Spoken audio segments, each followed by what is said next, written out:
And yeah, starting this late, this was dumb. Anthem is rated at 3 out of 10 platinum, which sounds easy. But not when the servers are actively dying while you're playing it. This was meant to be a simple 3 out of 10 platinum. And honestly, I had choices. A lot of them. Ratchet & Clank 2016 and Assassin's Creed Mirage, these are games I could have finished comfortably. And look, it's not that I didn't already struggle with some easy platinums. I mean, I fell asleep during Batman and launched Spyro off the treetops. So yeah, clearly I didn't need to make things harder. Well, that is the part of the challenge. But Anthem was different, and not because it was good, it wasn't, but because the servers were being shut down. Anthem is one of BioWare's most infamous failures. Big promises, a messy launch, and a live service game that never really lived. Which really meant this wasn't just about difficulty anymore, it was about time. And I think that was the challenge. Mechanically, this platinum is easy. Mentally, it was a countdown.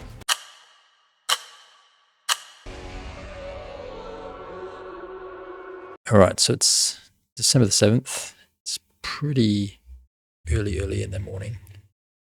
So I'm just going to give this a short stint and see how we go. When Anthem finally boots up, the first thing I noticed wasn't nostalgia, it's friction.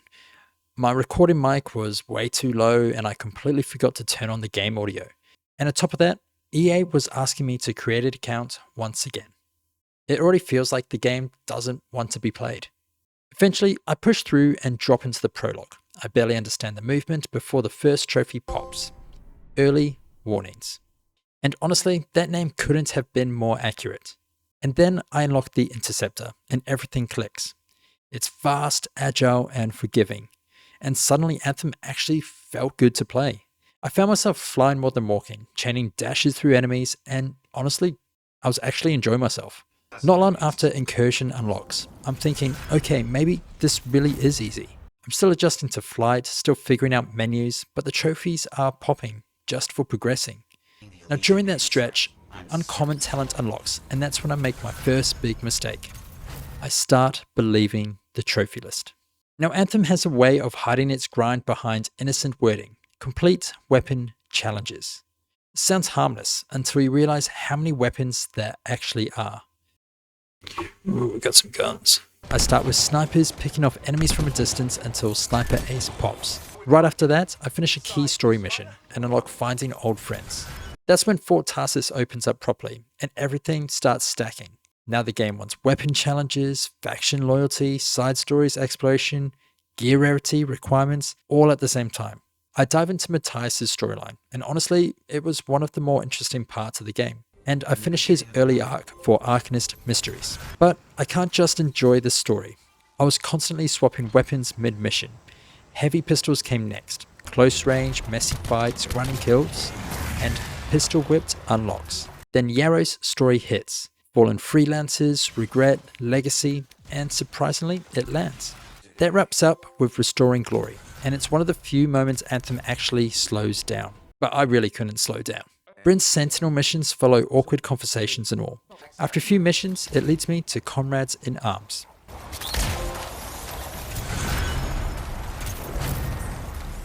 And then, the weapons again. Machine pistols for straight shooter, LMGs for light machine gun lover, shotguns for I call shotgun. You know, the combat still feels good, but repetition is creeping in. And by the time rare talent unlocks, I realize something important. This platinum, look, it actually isn't hard. It's relentless. Then comes the turning point. For a brief moment, Anthem becomes the game it was meant to be.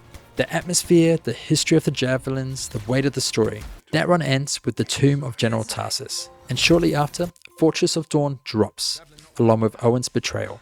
I side with a monitor. He'll leave the fort alone. And honestly, this twist actually worked. To break up the main story, I circle back to Matthias, resolving his fractured mind by giving him 2 extra personalities, and earning triple threat.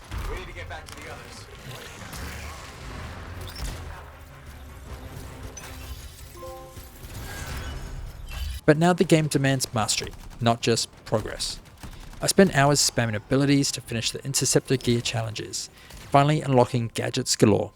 And at that point, I make the call. The interceptor has carried me, but it's time to switch. So I moved on to the next javelin, the storm. It was slower, floatier, but once it clicks, it becomes my favorite javelin. I take the storm straight into the next mission, freelancer down. I survive the chaos, and during that stretch I accidentally knock out Assault Artisan and Born in Battle. The gear tier jumps to Epic Talent Unlocked, and momentum is back. Before the finale, I accidentally switched the Colossus and managed to grab Explorer Monument Watch before heading into the endgame. Back with the storm, the final fight with the monitor is loud, messy, and dramatic.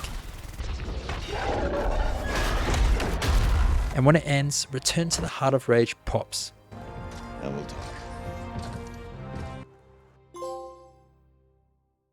And that's when the real work starts. Alright, so the story's done, and now it's time for pure cleanup. But I couldn't help but think during this playthrough what game I would tackle next. So tell me, what game should I choose for the 4 out of 10 difficulty? Drop a like and your suggestions down in the comments, and who knows, I might pick your recommendation for the next challenge. Now, Anthem turns me into an errands runner. I finished Matthias' storyline completely for scholarly pursuits, Bryn's storyline with military pursuits, help Dax and earn a royal favor, and finally close out Yarrow's arc with honorable pursuits. Now, the storm becomes my main for a while, and after Elemental Chaos, Seal Savant unlocks. Then I switch to the Colossus. It's big, it's slow, and honestly, I hated it. But it gets the job done. Autocannons finally lead to Cannon Connoisseur, and all that mission running pushes faction bars over the edge for Arcanist Loyalty 3. That was a grind. Now at this point, fatigue was really starting to set in. Grenade launchers bounce everywhere, and look, I really do mean everywhere. But eventually, Grenade Guru pops. My gear finally hits Masterwork, and after a mission, I unlock Master Talent. Hey, Master Talent. Then the loyalty grind finishes. I managed to get 3 Lancer Loyalty 3 and Sentinel Loyalty 3. So I just got the loyalty trophies, Freelancer and Sentinel. So that's a grind done. But I've still got all the exploration trophies, a few ranger trophies, still the RNG of the Colossus trophies as well. I don't know if I'm going to make it. And with that done, I cleared the remaining map regions in one massive flight session. Every location, every collectible, every overlooked corner of the world that's already dying. No celebration, just relief.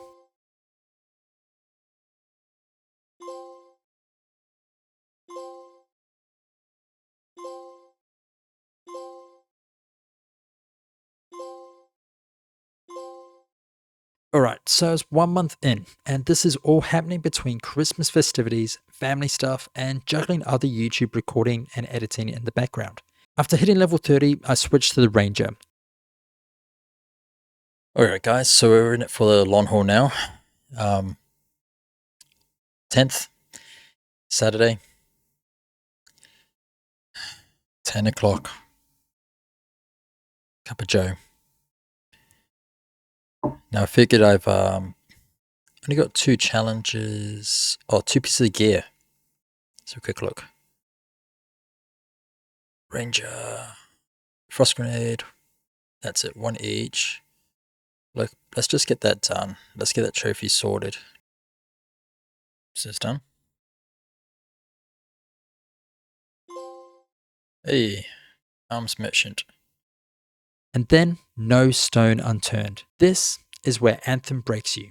Faction intel, same camps, same routes, same enemies. I managed to get the Scar, the Dominion, the Outlaw, and the Sentinel intel. And eventually, I became stuck at around 90% of this one collectible hungry trophy. So I tried something, and I create a new pilot just to reset spawns. I fly the tutorial zone once again, and go all the way through until I complete Matthias's See in the Dark mission. I managed to grab the last runes and Medarin's books, and just when I'm thinking I'm getting closer to finish, it gets worse. I switch back to my other pilots, load into free play, and realize I'm not alone. Another player is farming the exact same Arcanist intel route. Every time I arrive, the intel was gone. I wasn't fighting enemies anymore. I was racing other javelins for glowing books. No chat, no coordination, just 2 javelins silently competing. But after some time, no stone unturned pops. And then there's one final wall. All right. It's RNG time. I need to get these 2 pieces of equipment, do 4 missions, each together, maybe 8, and I'm done. Colossus gear challenges. I still needed 2 specific items, the flat cannon and burst mortar. They're locked behind RNG drops, and the game definitely knew I was desperate. Mission after mission, nothing. Stronghold runs, blue and purples, more missions, and guess what? More nothing. Then after what felt like the 100th run, the flat cannon dropped. I equip it straight away for the next mission, and 2 runs later, the burst mortar drops like it was never a problem.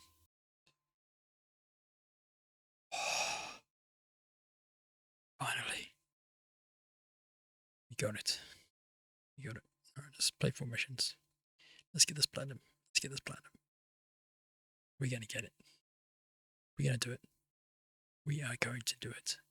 So I load in for the final 4 missions. And 4 missions later, Munitions Maestro pops. Munitions Maestro. And then immediately after, Grand Master. We've done it. We've done it. Thank you and good night. And there you have it. Anthem is labeled a 3 out of 10 platinum. But that doesn't tell the full story. Because if you're starting this now, you're not going to be fighting enemies. You're going to be fighting no one. If you want this platinum now, you can't get it. Don't start it.